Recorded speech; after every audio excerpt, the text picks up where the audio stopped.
Hello everyone, welcome to another Star Wars: The Old Republic video where we are talking about new gameplay mechanics.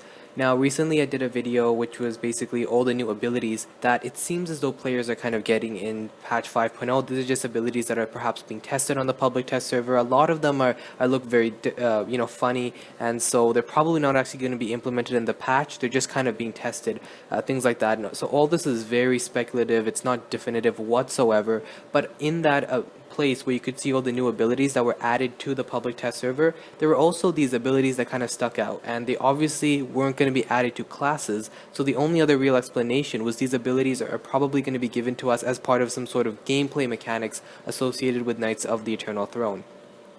And so that's what this video is about. I've gone ahead and picked out about 6 or 7 of these. There are more, so I'll leave a link in the description below that will lead you to this site, and you can go ahead and search those abilities yourselves and look at the information yourself if you choose to.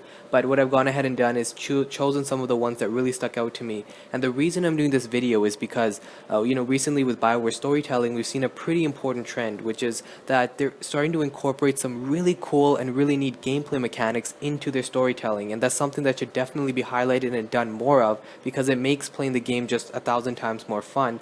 We have the SWTOR story, we have really good storytelling. Hopefully our choices will matter more in KOTET, but perhaps most importantly, we'll be able to, when we're actually playing and defeating mobs, it's actually going to be more fun, especially if you have some sort of gameplay mechanics associated with it. So for example, with Knights of the Fallen Empire Chapter 16, when you were going ahead and fighting mobs and killing bosses, you also got the ability to choose whether you wanted the aid of turrets or you wanted the aid of the cool weapons. And then especially the last fight with Arkin incorporated some really cool gameplay mechanics.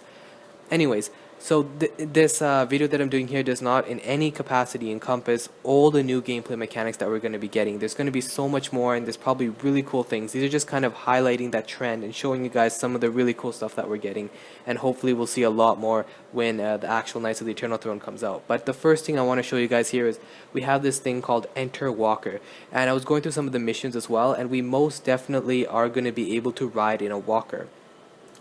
This next one is called Heavy Blaster. As you guys can see, has a cooldown of 2 seconds, a very big range, and it says fires the walker's heavy blaster at your target, dealing a certain amount of range damage. Before I get into this, one thing I quickly mention is this video doesn't contain spoilers. Like, it's not going to spoil the story for you or anything. It's just talking about gameplay mechanics that we're going to get. But if you don't want to know anything about Knights of the Eternal Throne, especially if you don't want to know some of the gameplay mechanics that are going to be associated with it, like being able to ride in a walker and stuff, then this video is probably not for you. But once again, it's not going to contain any story spoilers or anything.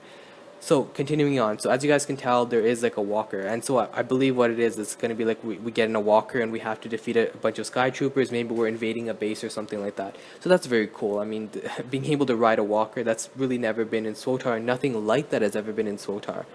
And so once again, indicating that we're getting some really cool gameplay mechanics. The next one is called the Reverse Actuator Restraint Rifle. It's a 16-second channel, and it says this piece of hardware fires a concentrated electrostatic beam that stuns the target while active. Alternatively, the RARR can be a power source used for a multitude of devices. So not really sure what that is. It's probably going to be incorporated into using other abilities, or maybe it's like a group thing where one person in a group of 4 people, maybe when they're doing an uprising or something, is going to be channeling this while other group members have to fight a boss or something like that. There's a lot of cool ways in which something like this could be incorporated, but nonetheless, it's a very interesting ability. Launch Gravity Mine is another one I wanted to highlight. It says requires gravity mines, launches a gravity mine at the targeted location. The mine detonates upon impact, continuously drawing in enemies within 30 meters for 3 seconds. Using this ability resets the cooldown of Fury Mortar. So the reason I wanted to throw this in there is because it kind of shows how we're just basically in some of these chapters and in some of the gameplay mechanics getting a whole bunch of new abilities that work work with one another. So for example, as you guys can see here, this resets the cooldown of Fury Mortar. I've no clue what this means. When I was reading through some of the mission data that was data mined as well, it indicates things like where we're basically going to be attacking fortresses, defending fortresses, that kind of stuff. And so it seems as though, when we're in that instance and we have to do those kinds of things, we're also going to be able to, control how a fortress is defended or how a fortress is attacked.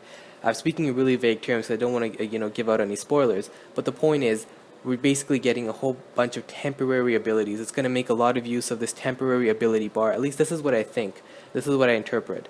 And so it's very cool to see that we're getting a whole bunch of abilities that are going to work with one another, and I think it's going to be pretty cool. This one is called Stomp. So this one's once again probably associated with that walker that we talked about earlier, which says stomps on your target, dealing a certain amount of melee damage, only usable on elite or weaker targets. So that's very cool as well. Yeah, once again, that should have been here. It's just associated with that walker. Thermal Devastator, the most powerful and feared explosive in the galaxy. The Thermal Devastator emits an incendiary concussive wave that sets enemies ablaze.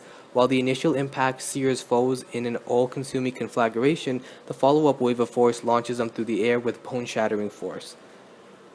So that's a very, very cool ability. And I'm not sure when we get these or how we're going to get them, whether they're supposed to be used on regular mobs or whether they're only going to be used in a specific boss encounter or something like that. Not sure about that, but I just wanted to highlight this ability. It was pretty cool. This one is my favorite. It's called Ultimate Shot. Rifle shot that insta-kills the target. That's really cool. Has a 40-second cooldown.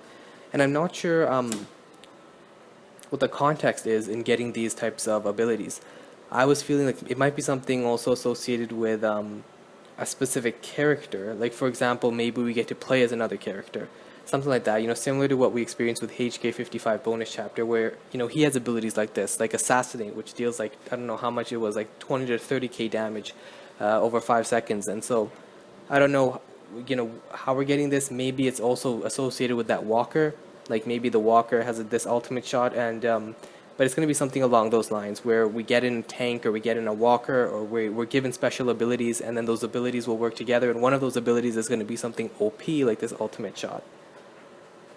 Finally, I want to talk about Zakul Knight Disguise. So this one says it gives you a Zakul Knight Disguise, and although earlier there was data mined that we got to play as a Zakul Knight in the game, a lot of people might have interpreted that as us being able to play as a Zakul Knight class, but that was not it at all. It does seem as though we're going to be having a Zakul Knight Disguise. So we're just disguising ourselves as one of these guys, probably going to be infiltrating some sort of fortress or something along those lines.